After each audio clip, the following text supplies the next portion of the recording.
একটা পুরস্কার নিতে যাব বা আমাকে অ্যাওয়ার্ডের জন্য ডেকেছে, তার পিছনে টাকা চায়, জাতীয় চলচ্চিত্র পুরস্কার আমাকে দিবে, বলে যে ভাই আপনি কিছু টাকা দিয়েন।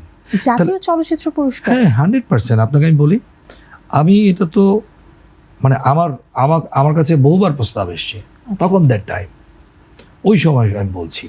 তো আমি তো চলচ্চিত্র পুরস্কার আমি টাকা দিয়ে নিব না। আমি আপনাকে যদি ভালোবাসি তাহলে মন থেকে ভালোবাসবো। আমি আমার স্ত্রীকে ভালোবাসি, মন থেকে ভালোবাসি। যদি আমি মানে তাকে দেখানোর জন্য ভালোবাসি, তো এটা তো ভালোবাসা না। আর যেহেতু পুরস্কারটা মানে কাজের স্বীকৃতি, রাইট। তো এই যে আমরা স্বীকৃতি বলি, কিন্তু এগুলো টোটালটা একটা ফেক।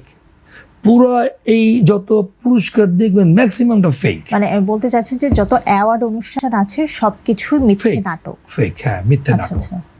এবং চলছে এটা অনেক ভয়ঙ্কর। সাজানো গোছানো বলে যে ফুলের বাগান। বর্তমানেও কি সেম অফারটা পান? আপনি খবর নেবেন, জানবেন আমি কথাটি সত্য বললাম না মিথ্যে বললাম। এই যে মানুষ অনেকে ভয় পায় কথাগুলি বলতে। একদমই। মানে আমরা আসলে চাচ্ছিলাম যে এমন কেউ আসুক, মানে বাস্তব কথাগুলো আপনাকে জানতে হবে, বলতে হবে। আজকে ফিল্ম ইন্ডাস্ট্রি নষ্ট করে দিয়েছে কারা? এই নষ্ট লোকজনদেরকে নিয়ে ফিল্ম ইন্ডাস্ট্রি নষ্ট করেছে। আজকে অনেক আপনি দেখবেন বড় বড়, আমি কদিন আগে দেখছি একটা কি জানি ফুটবল খেলা হচ্ছে, সমস্ত সুপারস্টার, মেগাস্টার, তারপরে আরো কি আছে, আরো কি স্টার আছে আমি জানি না, এরপরে হবে হলো আসমান স্টার, বুঝছেন? তো এখন এদেরকে নিয়ে একটা ম্যাচ চলছে, আমাদেরকে ইনভাইট করার প্রয়োজনই মনে করে না।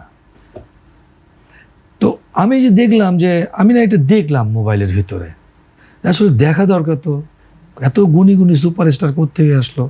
তো আমি দেখলাম মোবাইলের ভিতরে দেখতেছি, আমি মানে আমার মোবাইল মানে চললেই হলো। মানে মোবাইল কেনার শখ আমার খুব কম, আমার কয়েকটা জিনিস খুব শখ বেশি, যেমন গাড়ি একটু চেঞ্জ করা বা পারফিউম। মোবাইল টোবাইলের শখ নেই, তো মোবাইল চললেই হয়েছে। তো আবার অনেকে আবার চেঞ্জ করে মানে দেখানোর জন্য, আমার ওইটা শখ নেই।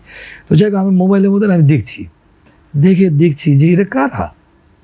রুবেল ভাই দেখলাম, চিনলাম, আর বাকি অনেক আছে, কাউকে চিনি না। এরা বলে সুপার ডুপার মেগা স্টার, কি স্টার।